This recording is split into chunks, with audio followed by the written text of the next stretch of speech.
Hello and welcome to the Home Front. You know, cliches become cliches for a reason. And one of those cliches that pervades Western culture more than anything else is the cliche of the mother-in-law. Of course, fathers-in-law can be no picnic either, but specifically mothers-in-law. What is it about the relationship between parents-in-law and son-in-law or daughter-in-law that can be so difficult? And how do we approach it? Rabbi. Okay, that's the classic. It's very interesting that the Hebrew terminology for in-laws is a very kind words. It's called the cham and chama, which literally translated means warmth. And it's as though that the in-laws are their role in this new entity that's been created is to generate warmth and coziness. Well, we often find that that isn't the case.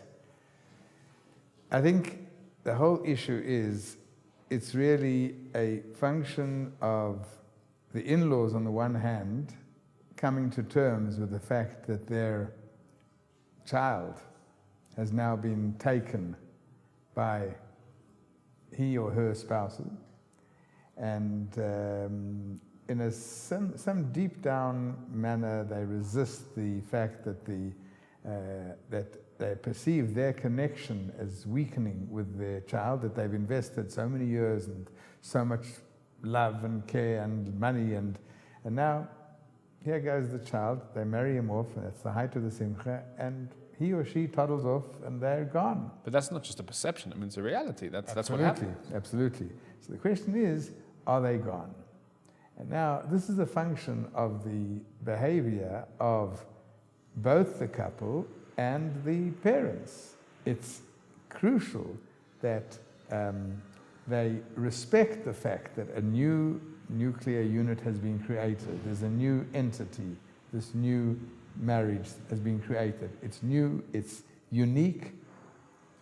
It is not merely an extension of the two parents. The Kabbalistic writings refer to an unmarried young man or young lady as a half an individual, that they were not capable and are not capable of maximizing and fulfilling their full potential until they find the other half. And now a new unit has been created, and it's a completely new unit, and it has its own dynamic, and it has its own energy, it has its own missions, its own role to play in the broader scheme of things. So this is something that it's important that the couple realize and recognize, and it's important that the parents realize and recognize. So discerning parents should get tremendous and boundless joy from the fact that the one individual, be it the son or the daughter, has now found their other half and are now going to start fulfilling and bring out all their potential and developing together as a new entity, a new family, building their own family, etc. So step number one is that you want the in-laws or the in-laws to be to start making a positive steps towards helping. The problem is, what if they perceive problems, and what if they, what if they're not so wrong? Yeah. So I think to a large extent the couple, if they are smart, they can help the parents who are really those who have been most hurt by this detachment and this new unit created. If the couple help the parents along, the best way of helping the parents along is if the couple display that they are now a unit, they are now a one, and they're not to be related to as two individuals coming from different families, but they are now a one, and they present themselves towards their parents as a one.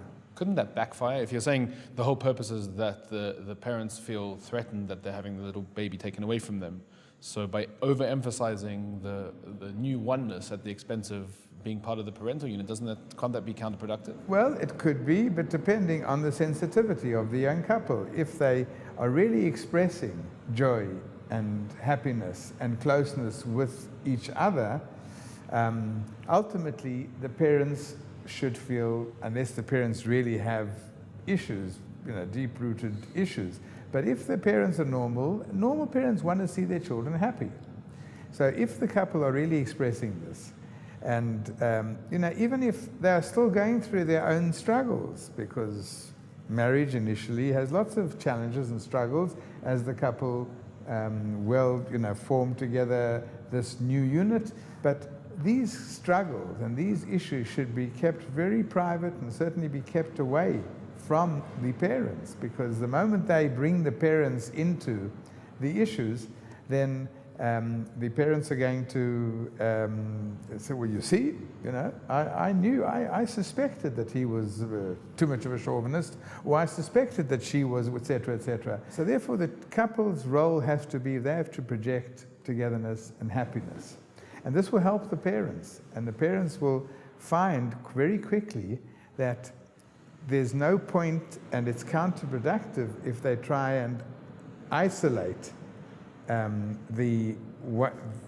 their child from the spouse and still maintain some kind of an intense relationship with them. The parents should be in a role of fostering and encouraging togetherness and closeness, and on the contrary, they should take joy in the secrets that are between the couple, and they've been excluded from these. But if the couple show signs of weakness, and the couple are showing signs that there are issues in their marriage, then parents will naturally want to intercede and step in, and then the picture becomes much more complex. So it's a good, solid idea for when a young couple get married, that they should establish quite firmly that they are now an entity, and they should show tremendous gratitude and tremendous warmth and closeness to the parents, but firmly stating that they are as one, that they are a couple as one. A united home front. United, yeah. Have we really come up with a united front? Now, it could be that a young couple floundering around have a need to, they need advice, they need guidance, and the best place for guidance could be from parents. It's loving, and there's caring, and the parents know them both very, very well.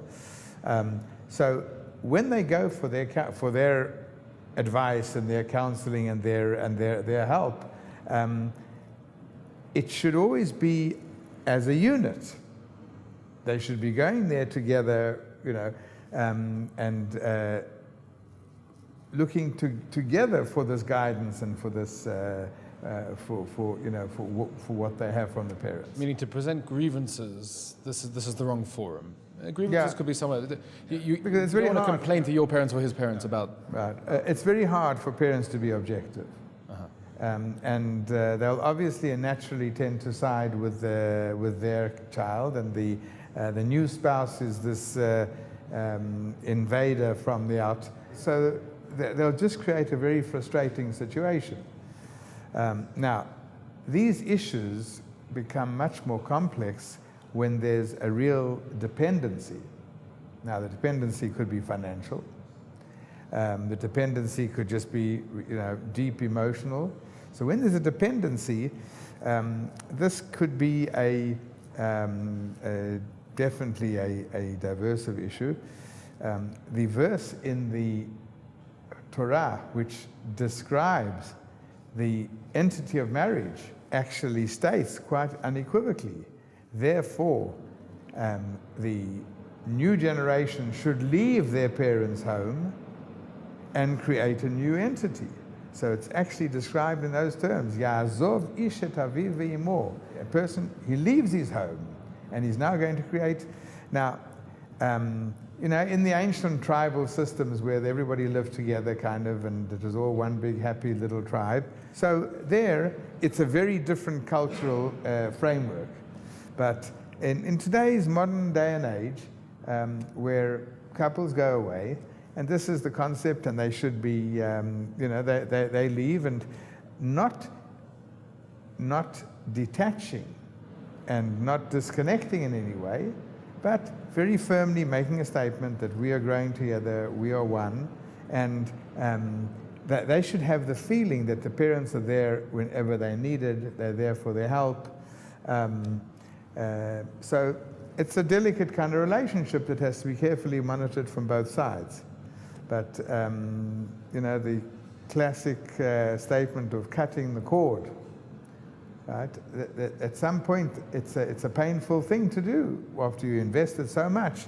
But this is something that is called for, but it doesn't mean that it's a complete detachment or disconnect. It's got to retain some kind of a healthy, new form of relationship. Rabbi, if I can just take you back, you mentioned briefly in passing dependency, being somewhat dependent on parents. And I just want to touch on one issue. You know, it used to be very common, and today, and then it became less common. Now it's becoming, you know, even more common that newlywed young couples are at least partially dependent on one or both of the sets of in-laws financially. That means that people, obviously, when they're still at university, or even if they marry later, when they're trying to set up a home for rent or for help with mortgage payments, they're taking a certain amount from either set of parents, usually with the agreement of those parents. But how much extra say does that give the in-laws when they're essentially funding what goes on in this new entity, this new home? Well, smart parents who want to see the couple establish their home correctly and properly, and they want to see a healthy, wholesome, new entity thriving. So smart parents will give whatever help, but they won't attach strings to it. No strings attached? They absolutely not. Whatever help is given should never be with attached strings.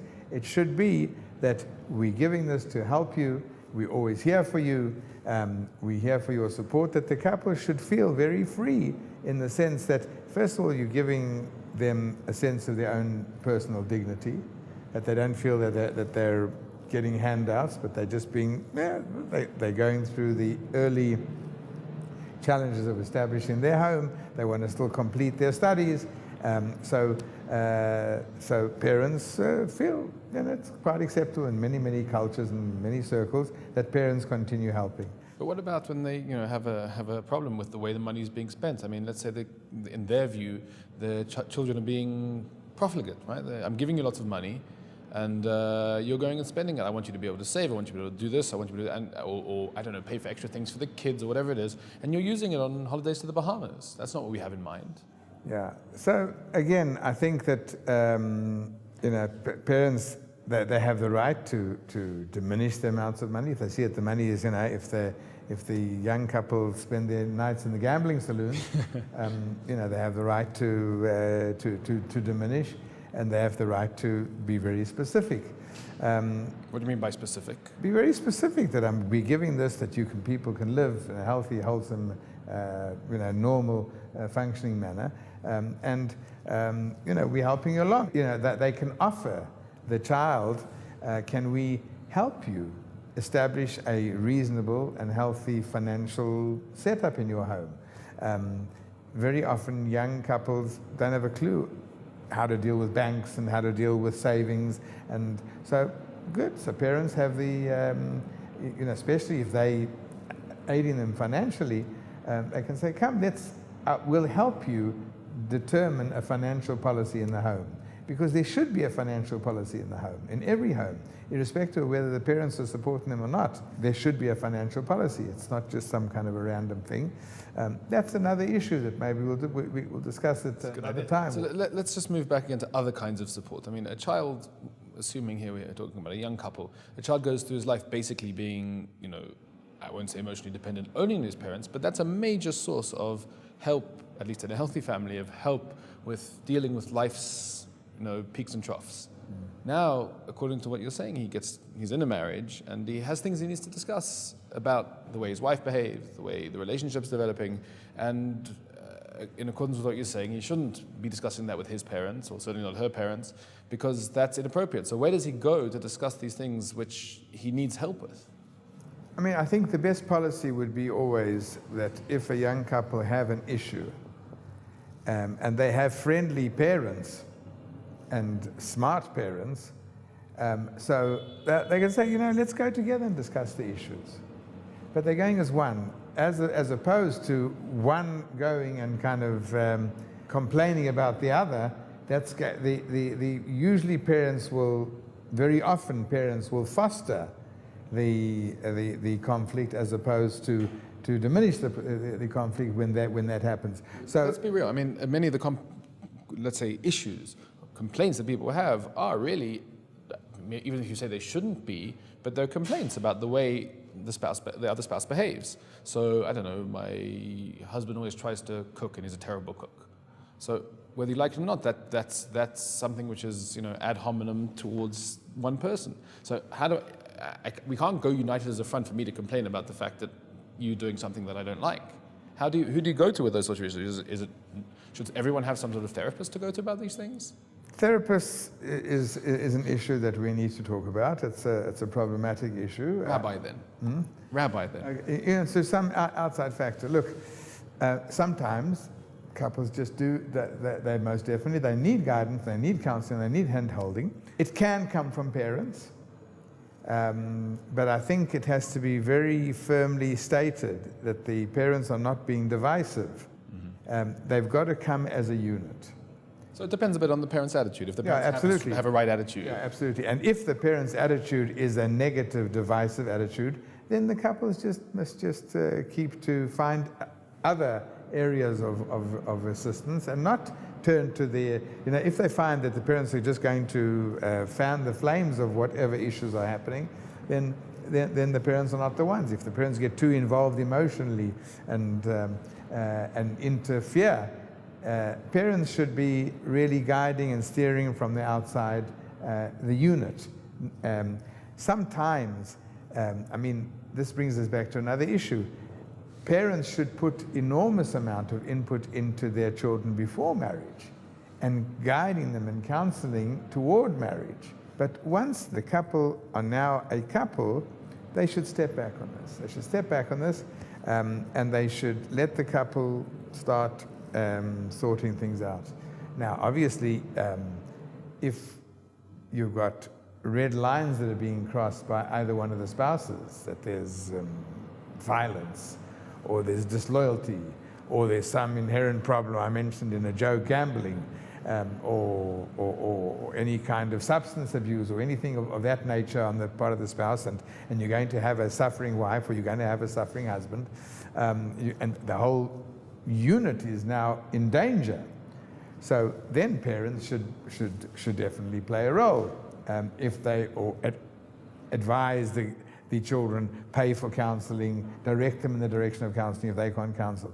But the normal run-of-the-mill issues that are so common in every young couple's life, that they're struggling and trying to find this equilibrium, and they're trying to get used to each other, so these normal things, the best thing would be to keep parents out of it and establish amongst themselves. We're building something new. It's going to be new.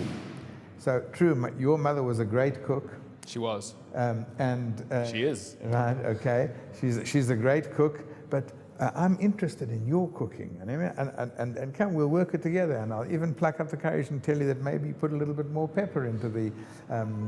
but when the couples are all the time lamenting of the good times they had before marriage at home, where they were mollycoddled and that's not a healthy thing. That's not something that, on the contrary. Now, I'll give an example. If, for example, the husband is complaining that he doesn't like his wife's cooking, right? So, and his mother was a superb cook, right? So A discerning wife would say, great, I'm happy to go to your mother and get some lessons, get some coaching. That takes a lot of pride swallowing. Okay, but okay, she's the in-law is an older, mature lady who's been through many years, and she's an old pro, and here's a young new bride that she's Ideally. yeah.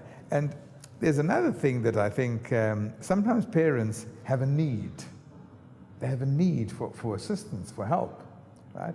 So when there's real objective need, if there's health issues, financial issues, or any form of trouble, so that kids should make it very clear, we're here to be there for you, we're here to help. Aging parents who have whatever need for support. So there's no question that it will enhance the marriage. The husband will appreciate his wife all that more when he knows that his wife is being very kind to his mother, and vice versa. So on the one hand, we need the couple to be, in a certain sense, detaching and creating their own unit, but the couple and the parents should make it very clear that we're here for you at any time, and and then, of course, there's, once children enter into the arena, and there's grandchildren. So again, very often parents need coaching, how to handle grandchildren, because the most important figures in the life of a child should be the father and the mother. Now, the grandparents is a great addition, but it should not supplant this very, very special relationship that should develop between with the children and the father and the mother. So, the grandparents, and many grandparents are quite happy to, come in, get a bit of joy, play around, and then leave the young couple to their mess and go home. And, but you do have situations where you'll have interfering in-laws who will, say, that's not the way you bring up children, and take it from me, and this is how you do it, and almost wanting to take over. The parents have to be very, very sensitive and delicate about this, and they can offer advice. They say, listen, we're old pros, we've done this for many, many years, we're happy to advise you. But just trying to move in and kind of spirit the kids away from the parents towards them because they think they can do a better job, that really is an interference, will create confusion with the children and will create complexities with the couple, and can really become a very diversive factor. When you're playing around with 3 generations, and there's this interaction, the interaction can sometimes be very uncomfortable. It can be sometimes very diversive. How do you square this need for, telling parents when to not be involved with your Fifth Commandment obligations of honoring your parents? I mean, it must be very hard to tell parents what, don't get involved. This is not your business. How do you do that in a nice way? So look. Sometimes messages have to be communicated, and particularly when you have a situation, and it is a situation which is unfortunately a bit too common, where you really have interfering parents, and they really are creating a very serious harmony problem within this new unit. So the run-of-the-mill principle, the guiding principle here should be, you have to say what you've got to say.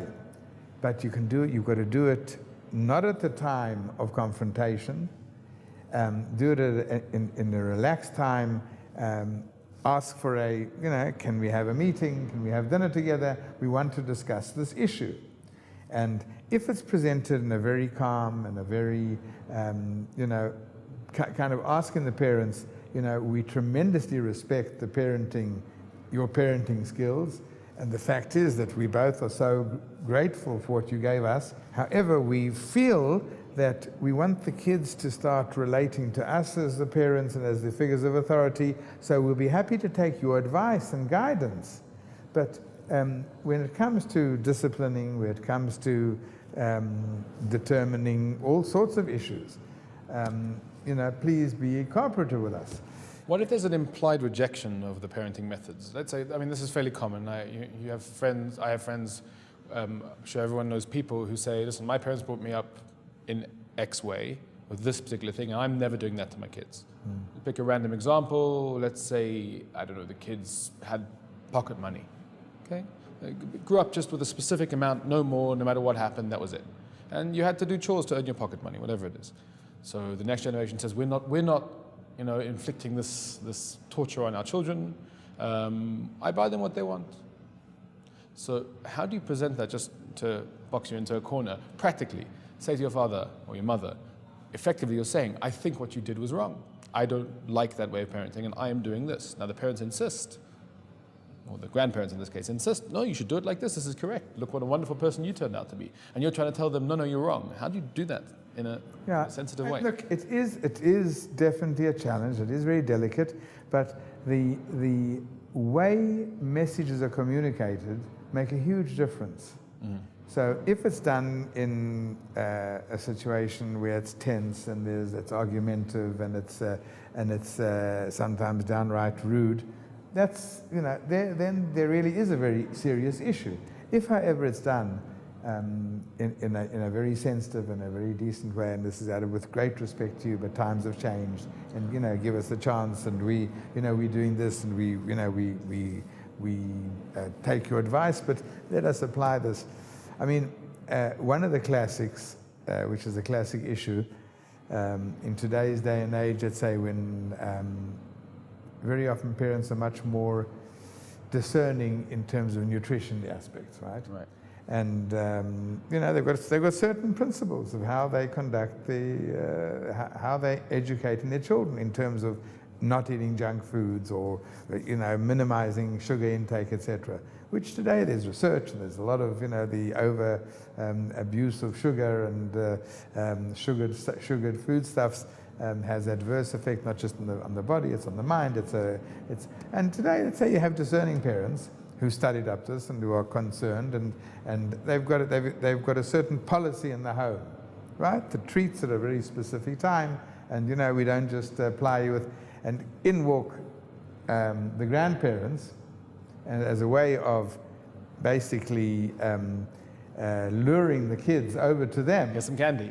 It's candy. They're in every pocket. There's another delightful, delicious-looking forbidden treat, which are only exclusively used for certain given times. So this is a real classic issue. So now, at the time, when it's actually happening, there's no point in interceding. It will only create tremendous tension. It will be insulting. But there's no question that the young couple can sit down with the parents and say, look, true, we grew up healthy, even though the fact that, we were consuming vast amounts of chocolates and candies, etc., and we were two healthy individuals, but we've decided we're taking a different kind of a policy, and please respect this. Please respect this, that we are discerning when we give treats, we're discerning with the kind of food, etc. So if they're asking in a very kind, in a very sensitive manner, most parents will go along with it. I guess this could be extended to any kind of interpersonal relationship. It's not necessarily what you say, it's how you say it. That's the right attitude. Absolutely. I mean, another classic is there are today parents who are trying to be more discerning what exposures their children will have, exposures of media, right? So, and they've got filters on their TV monitors, and they've got filters on their technology that they're using. And when they go and visit the grandparents, they glued to to things that, so again, it's the forbidden fruits, and the children could be sometimes a little bit manipulative in this sense. So again, the young couple have to communicate to their parents and say, we've established the following policy in the home, and please, we're asking you to respect it. We don't want to have a confrontation in front of the children, because we want the children to have tremendous love and respect and admiration for their grandparents. So we're asking in advance, please, these are our policies. But the parents should be, the young couple should be, that they should be open and very upfront with their policies. And it's on every possible front. And to avoid at all costs confrontations in front of the grandchildren, that's the worst thing, because if the parents decide they're going to take a stand, so the grandparents feel that the parents are being insulting to them and they're resting away. So this all must be done up front. So there is definitely a tremendous amount. It doesn't just flow easily. It doesn't just lapse into a natural, flowing, healthy kind of mode. It's got to be discussed. It's got to be. There's got to be frank discussions in these cases.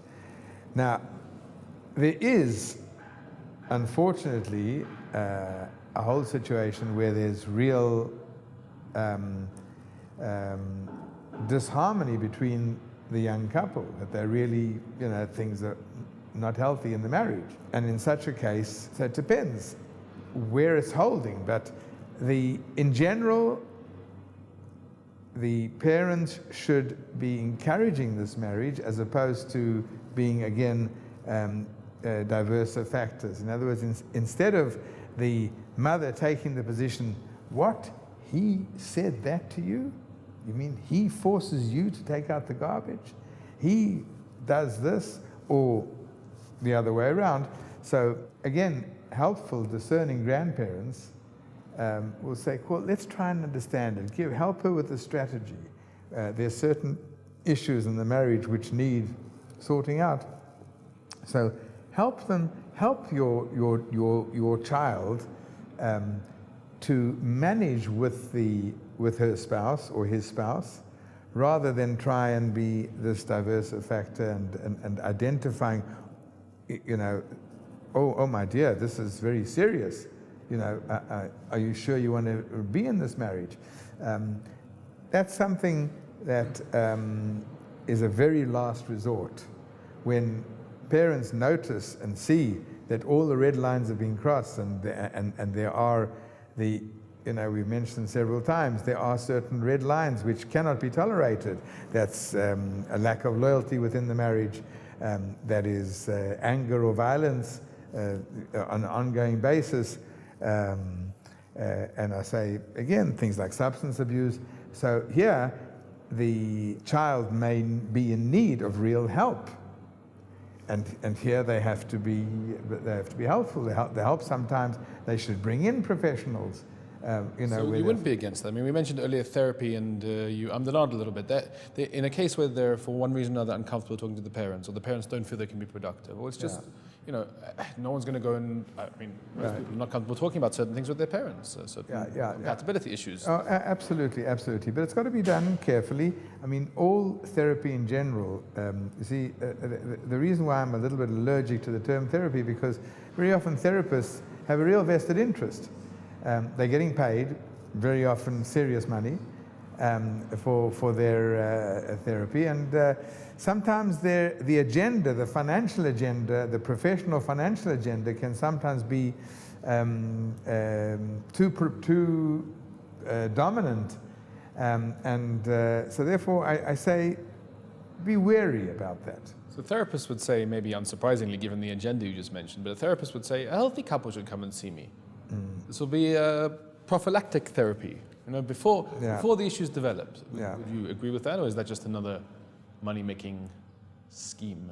Pretty much so. I think that a tremendous amount of energies have to be poured into a couple before marriage, and they need to go to real adequate training, and it can continue after marriage, this counseling, either by parents or in lieu of parents. Where's this training that you're speaking of? I mean, if therapists are not the destination. Yeah, okay, so you see, the word therapist implies someone's ailing or sick and you need therapy.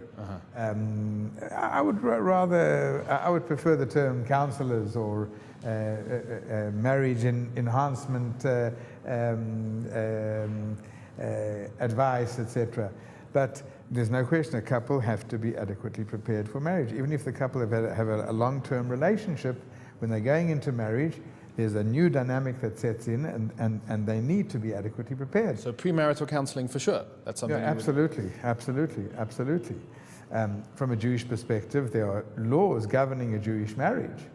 And these laws have to be studied, these laws have to be understood, and therefore the young lady and the young man need to be coached and guided into how to conduct themselves in marriage.